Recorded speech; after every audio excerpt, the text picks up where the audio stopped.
In this video, I'm going to show you how to lower your ping in Roblox and reduce lag while playing. High ping can cause delays, rubber banding, and connection issues, but there are several things you can do to improve your network performance.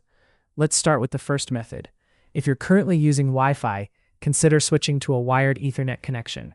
Connecting your computer directly to your router with an Ethernet cable can provide a more stable connection and often reduces latency.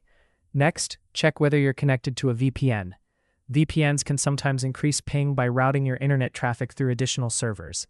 If you're using a VPN, disconnect it temporarily and see if your Roblox ping improves.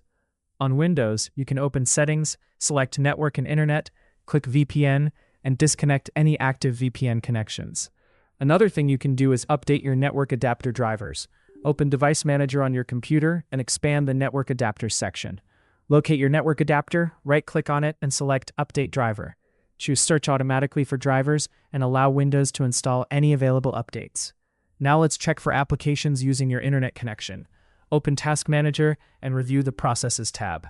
Look for programs that are using a large amount of network bandwidth, such as downloads, cloud syncing software, or streaming applications. Close any unnecessary programs to free up network resources for Roblox. You can also try restarting your router.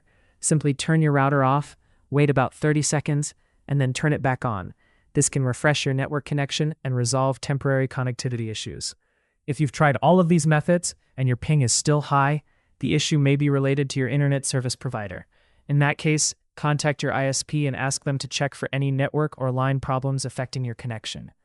And that's how you can lower your ping and improve your Roblox gaming experience. If you found this tutorial helpful, make sure to leave a like and subscribe for more Roblox tips and troubleshooting guides.